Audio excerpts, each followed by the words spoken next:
here I am again, Diana Herrera with Cafecito. Yvonne is right here behind the camera. I am starting today, we're going to be interviewing Miss Ana, but I'm starting today with, just to tell you that there's a West Side Story magazine. And it's a West Side Story magazine established in 2017 by Miss Yvonne, because Yvonne obviously has not too many things to do on her plate. So she averages, I'm going to say three a year, maybe 4 a year, but she does average three for a year. I'm holding this up for you because you can, through Cafecito or through Yvonne's website, where you can find them, and she will sell them to you for $5. $5 a copy, and you can tell the quality of the magazine. Okay, I'm bringing this up because a few months ago I had the honor of interviewing Steven Herrera, not a relative, but Steven Herrera, who graduated from Edgewood High School. His mom, his dad graduated from Edgewood, and Yvonne put this information here because we did interview him at Cafecito, but the very bottom has a phone number, and I'm just going to point it out. It's 481-44-73, okay? Here the typo was an 8, but it's a 73. But once again, the other information is there, it's active. Contact him if you're having problems walking. Contact him if you've had knee surgery or ankle surgery, whatever. Contact him. I believe that he can help you. So please find Mr. Steven Herrera for me. And once again, West Side Story magazine. And Yvonne's got about 20 of these already, Yvonne? I've got, no, about 25. About 25, okay, yeah. Issues, So, yeah, 25 issues. Yep. Well, it should say that somewhere here. I don't know. Anyway, thank you so much.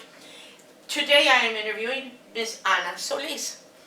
Once again, I graduated with her parents. It's peculiar how I find all these kids.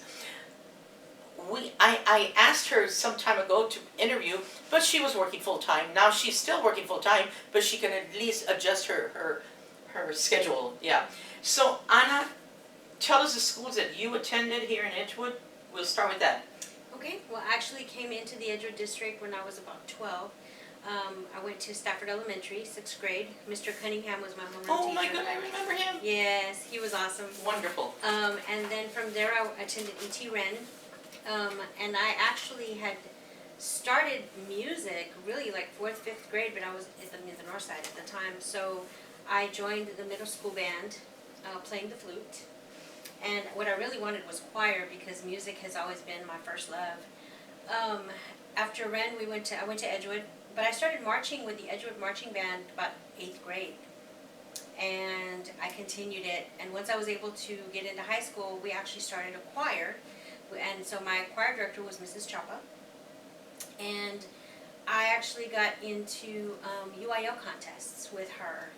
I guess she saw something in me that You're good. And so I said, okay, well, we'll do it. So my freshman year I actually won all. I want to say no, not my freshman year, my sophomore year. I won all state soprano. It was I want to say 8th chair, something like that. And then junior year, I went to all district, and then I went to all region, and I was the only one out of the Edgewood district that made 4th chair, all region alto. So I got to sing with the all region choir. Oh wow! And amidst that, I was given the opportunity to join the Upward Bound program. So from freshman year all the way through senior year, I was part of the Upward Bound program with Joyce McQueen and Hector Uribe. Oh my! I just saw him 2 days ago. Yes, and of course, Mom and Dad, and Hector and his wife Irma were always really close. Of course. Irma's like another mom to me, actually. I love that woman to pieces, and Hector too. And whenever we were in a math bind, Uncle Hector, we need help. Very, very mathematical. He is awesome. Even now, he's awesome. So yeah, I got to do some really cool stuff along the way. I got into McMurray University after doing Trinity's Upward Bound program, did the bridge program for Trinity, which gave us a glimpse of what dorm life would look like, which was actually something I never would have experienced otherwise. After that, I went to McMurray University. I actually got in on a scholarship that I did not have to audition for because they had my audio audition for their bi-state honor choir. Wow. Which I did get to participate in, and so I'd go to choir camp, every those years, and it was actually a lot of fun. So when it came time to go to college, I didn't have to do an audition. They had me. They had you, yeah. They had Memorex. So they gave me a scholarship, so I got to go to school and study music as a choir director. And in the midst of all of that, and because I also did a project there. I got involved. I remember that for project CIS. center, yeah. That was going back to middle school. I actually got into that. So I was about 15 when I got my first job through Project Center. And they always did banquets. The banquets were always fun because, you know, the food was good, the company was great. Of course. And Jesse James Leha was one of our spokespeople. Uh-huh. He was one of our keynote speakers for one of those banquets. And I think I was going to be a freshman in college. And I remember I went up to shake his hand, get an autograph, because I love boxing. And he asked me, he goes, hey, would you be willing to sing the national anthem for my fight, my first fight? And I was like, really? And he says, yeah. I said, I'd love to. I did it for free. But I didn't know that I could have charged. I was young. To me, it was just singing, my love of singing. Really, yeah. You know.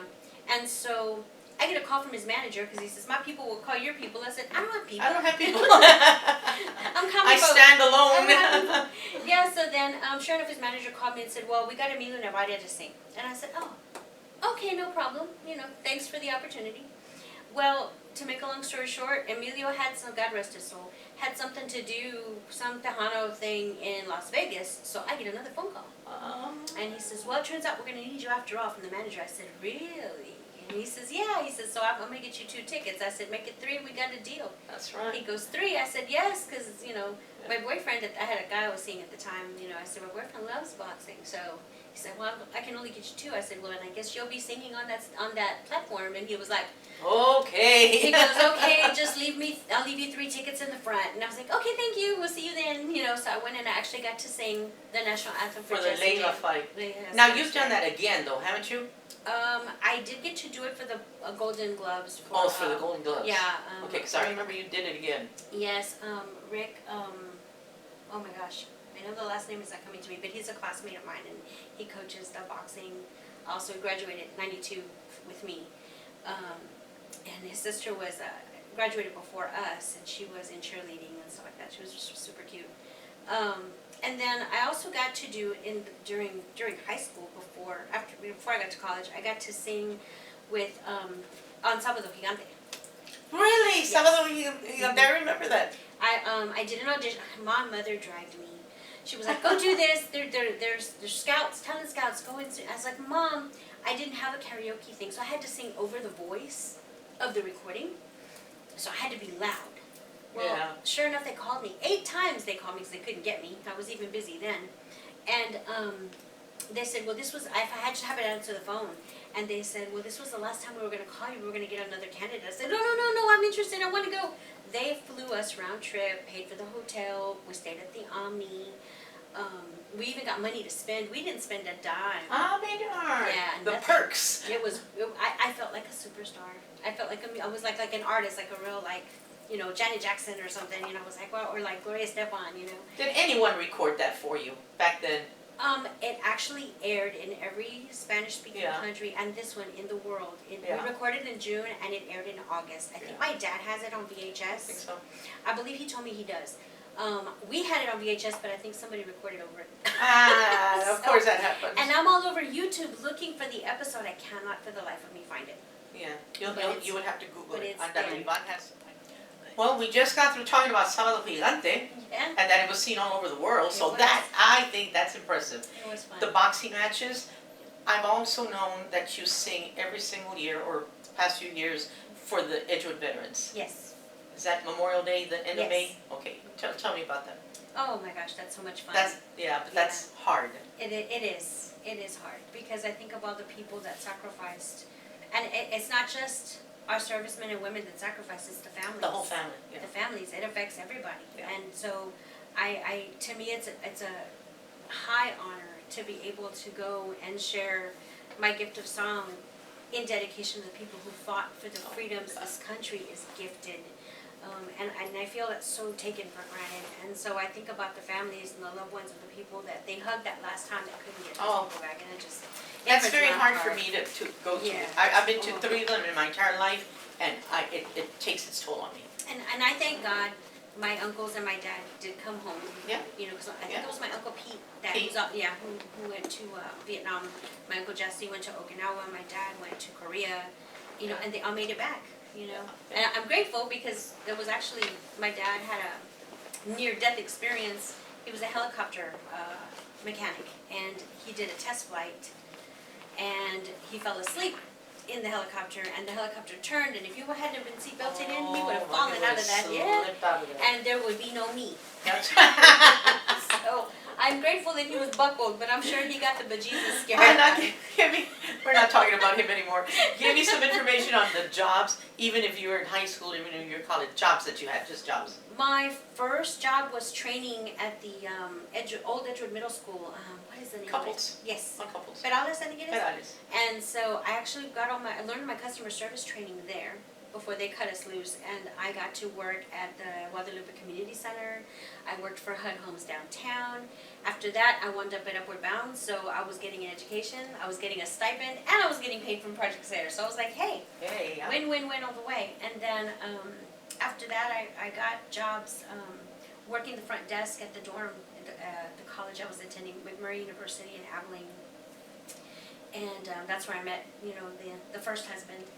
And it was just an adventure all around, and to be able to experience the things that I would never otherwise have been offered as opportunities without, you know, somebody opening those doors. That really was. Now, you did go into pharmacy, I did. a pharmaceutical tech. Yes, Okay. I'm a pharmacy technician. Okay. I was actually training to be a choir director. I was learning opera pieces in different languages, and I learned that to teach choir, you had to teach a class, and I just wanted to teach music all day, and they said no. No. Well, I got my first taste of the 4th grade classroom right before lunch and said, oh heavens, no, thank you. I would have been a Medea before there was a Medea, so that just wasn't gonna know.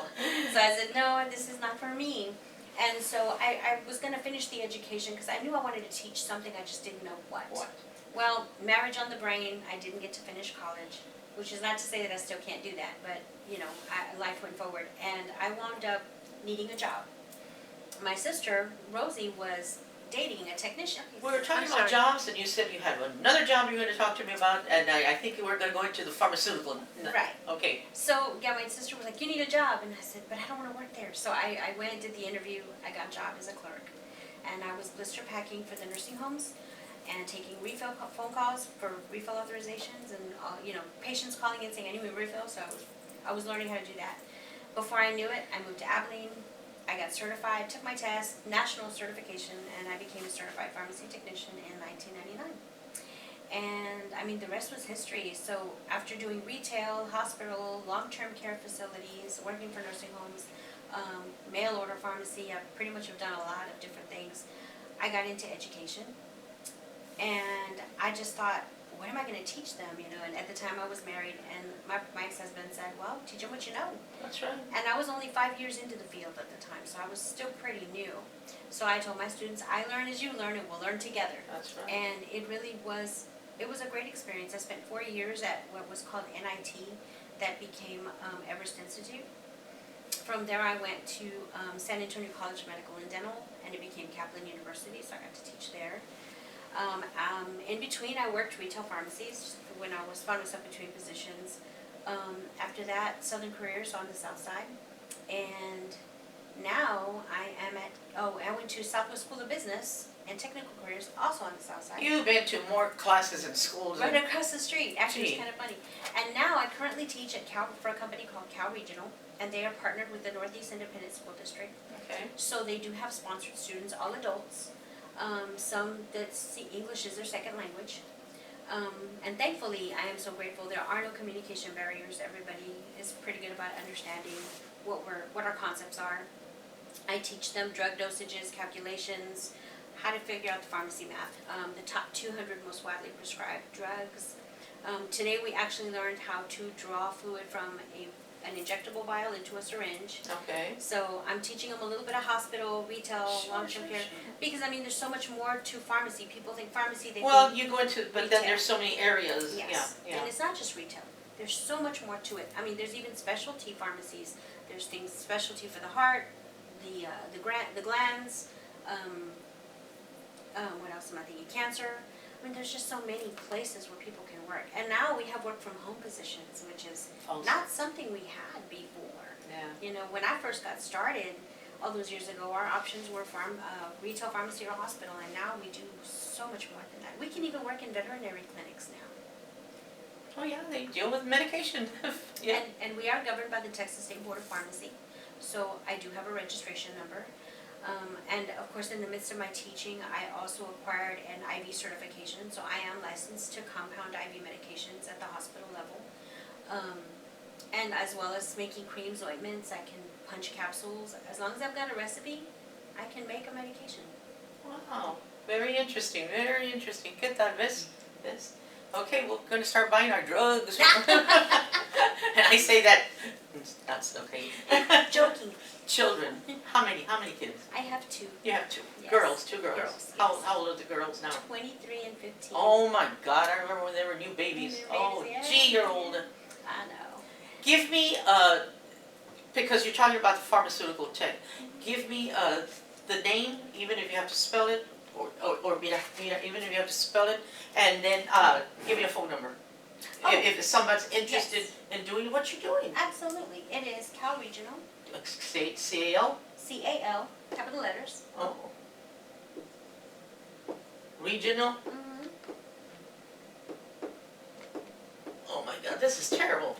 And the number is 1-800 927 927 5159. 5159. Oh, that's terrible. My writing's a lot better than And we have other programs. We have a phlebotomy, medical assisting. There's so many other programs as well as pharmacy. Because I'm not going to let you go yet. You're also my Mary Kay girl. What do you mean? Hello, duh. So tell us how we could find you for Mary Kay. Oh, yes. Oh, good. Okay, so to begin, I can tell you I've been in Mary Kay 21 years. I got into it for fun, just to make a little extra money. But I also got into it because I like helping women love their skin. We beat up on ourselves and put ourselves last all the time, especially when we're parents or when we're servants of our community. Taking care of someone, So, yeah. yeah, my big thing is I am very, very big on skincare. So I do have a website. My website is 24 hours. And it is www.marykay.com.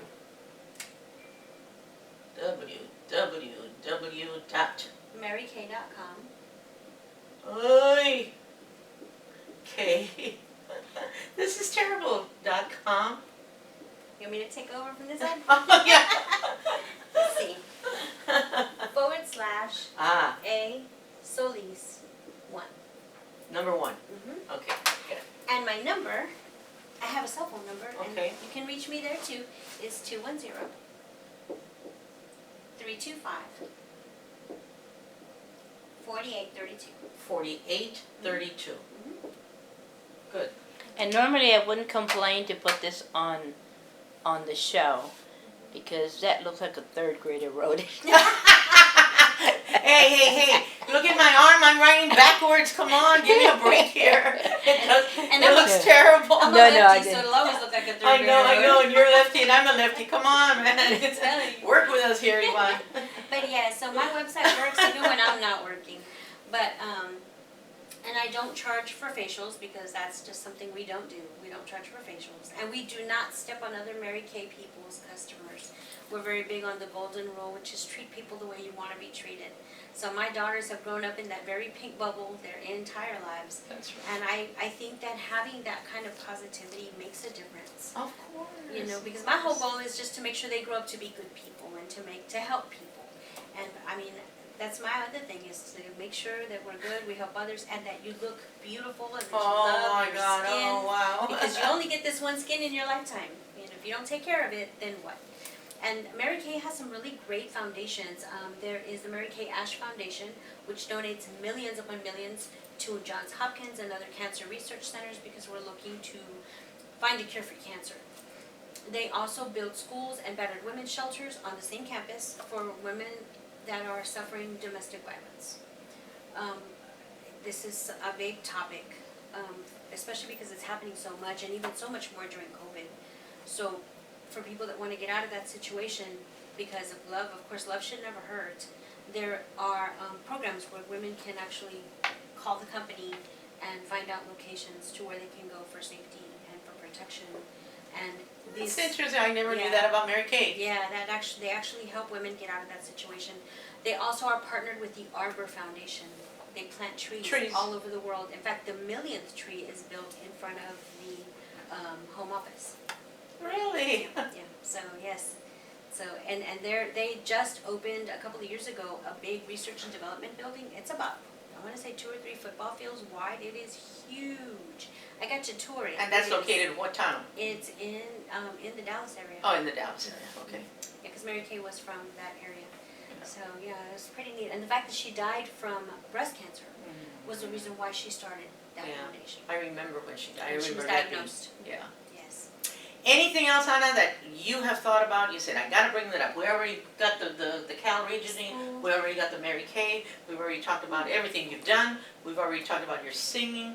We can find you on YouTube? Yes. Okay. Yes. And we type Ana Solis? Yep, and you're gonna get a ton of Ana Solises. Okay, yeah. But yeah. But you're the singer. I'm a singer. You're not the dancer. No.